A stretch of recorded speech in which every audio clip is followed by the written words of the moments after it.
মাসে মাত্র 5,000 টাকা ইনভেস্ট করে আপনি হয়ে যেতে পারেন 25 লক্ষ টাকার মালিক। কি অবিশ্বাস্য মনে হচ্ছে না?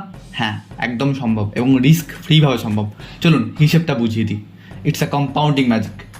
5,000 টাকা 7% ইন্টারেস্টে 7 বছরের জন্য ইনভেস্ট করলে আপনি হয়ে যাবেন 5,38,726 টাকার মালিক। হ্যাঁ, এবং এই ইনভেস্টমেন্টকে যদি আপনি 11 বছর কন্টিনিউ করেন আপনি হয়ে যাবেন প্রায় 10 লক্ষ টাকার মালিক।